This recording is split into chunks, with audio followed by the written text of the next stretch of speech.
Movies love trying to predict the future. I mean, people in general love trying to predict the future. I've been waiting for you, Lisa. How did you know my name? Your name tag. Movies have been around for long enough now that we're actually at a point, and in some cases past the point, of what movies predicted as the future. And I gotta say, they weren't even remotely close. More often than not, the future is depicted as some sort of dystopian, desolate wasteland. Little did we know how equally as awful it would turn out, just in a completely different way. We still don't have hoverboards, the world didn't end, and I'm still wondering what the 3 shells alternative to toilet paper was from Demolition Man. Oh, he doesn't know how to use the 3 seashells. Then again, Total Recall totally predicted the self-driving car. Huh? How did I get in this taxi? The door opened. You got in?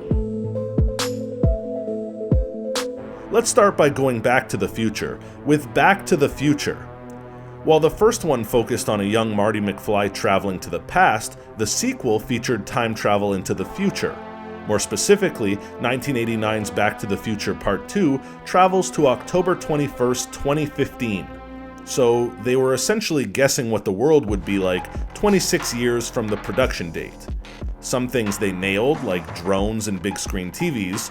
They also jokingly predicted that the Chicago Cubs would win the 2015 World Series, the team's first championship since 1908. Of course, they were way off about that, and the Cubs would only win their first World Series in over a century in 2016. Pfft, morons. Then there's a whole bunch of details that they were pretty off the mark about.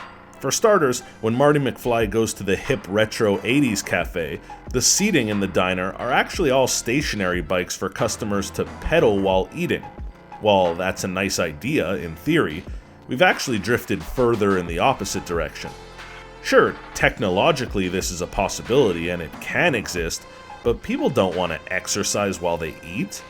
Out of all of the misfires though, the biggest disappointment by far is the lack of real-life hoverboards.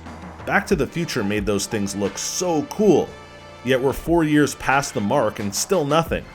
Looks like I'm stuck rolling around on my ground-ridden board like a chump for the time being.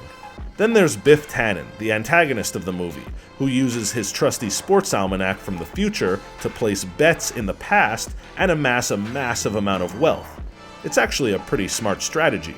If you've got the ability to time travel, you may as well take advantage of it, right? Either bet on sports or do like Craig Robinson's character in Hot Tub Time Machine 2 and just pretend that all the best songs were originally yours. You say, I only hear what I want to. Personally, I'd go back in time and probably join the NBA in its infancy and blow people away with dribbling through my legs and passing the ball around my back. Speaking of Biff Tannen, another movie where the bad guy uses time travel to go back in time and get rich is the Jean-Claude Van Damme classic Timecop from 1994. In the film, JCVD's character is a time cop sent to investigate the shady senator Aaron McComb, who uses time travel to go back in time to the 1929 stock market crash in order to get rich. I don't know, I'm no expert, but it seems like he could have chosen a better time to go get rich than the period in history in which everyone lost all of their money. But hey, it worked, so who am I to judge? Senator McComb was also responsible for some shady activities, including orchestrating an explosion that causes the untimely demise of Van Damme's wife. So, revenge is thoroughly seeked, and a couple dope karate moves later, the bad guy gets what's coming to him, and our pal the time cop serves up some justice. In the end, he's reunited with an alternate version of his wife, as well as a 9-year-old son, in a separate timeline in 2004, 10 years after the story takes place. The whole thing is covered in Avengers-esque timeline nonsense that will give you an immediate headache if you try to make sense of how it works. Interestingly enough, this is actually Jean-Claude Van Damme's biggest movie, raking in over $100 million at the box office. Despite its commercial success, it's kind of an insane movie that totally muffs the whole time travel and alternate timeline concept. Like, where did the 2004 version of him from that timeline go? His wife had to have been married to someone and had that kid with someone. Where's that guy? Are there now two Jean-Claude Van Dammes, or does one suddenly disappear and all of his memories and experiences go away too? Did you hear what he just told us? The movie might not have gotten too many details about the future wrong, but it certainly fudged up the concept of time, that's for sure. You know what's cool? We've officially reached the year that 1982's Blade Runner, starring Harrison Ford and Daryl Hannah, was depicting. We're still a ways away from the future that it depicted, though. Most notably, we still don't have flying cars, and it's pretty tough to find any job opportunities on any other planets. Then again, we probably aren't so far off from the human-like robots with emotions that Blade Runner's about.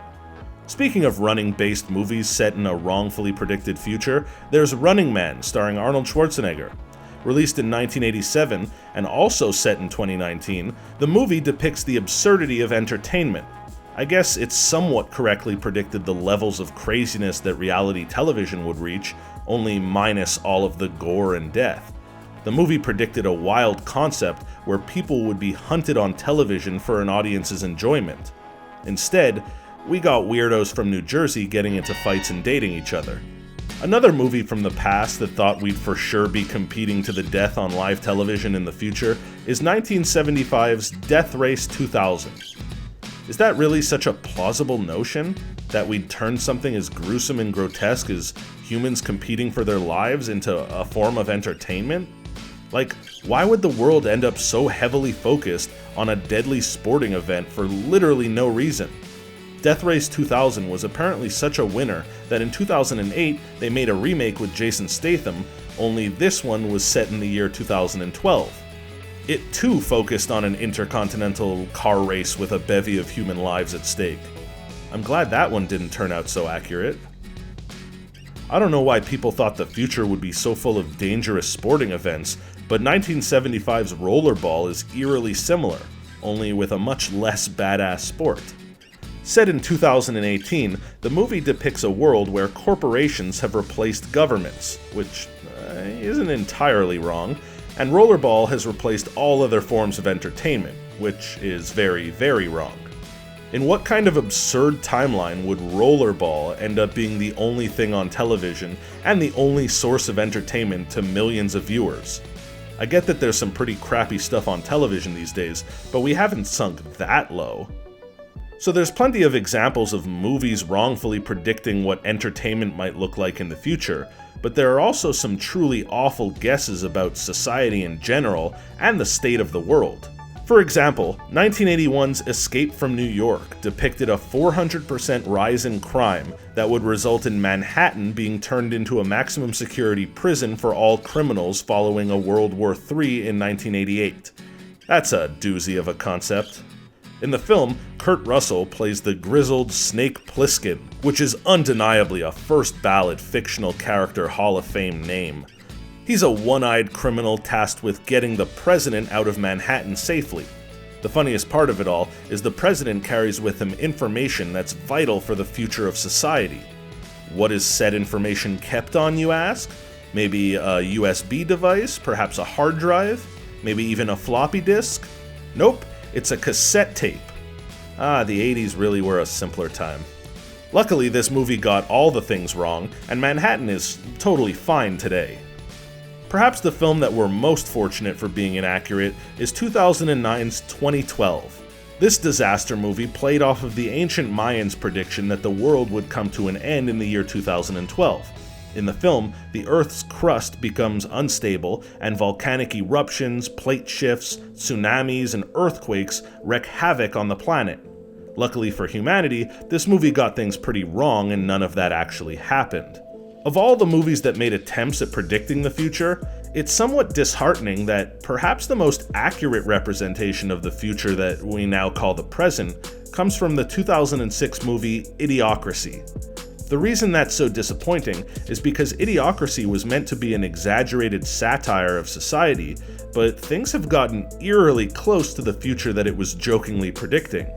For starters, TV and computer screens look a heck of a lot like app stores, and it's definitely only a matter of time before Ow My Balls premieres on Fox or something. I mean, Wipeout is pretty darn close. Plus, companies aren't far off from outright cursing in their advertisements. and news channels are pretty much becoming parodies of themselves.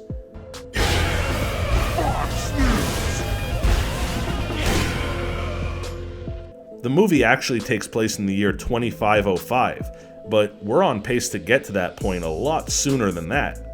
The movie also makes unfortunately accurate statements about political leaders, sanitation, food quality, police violence, the English language deteriorating, technology dependence, and water droughts that are all too real in today's world.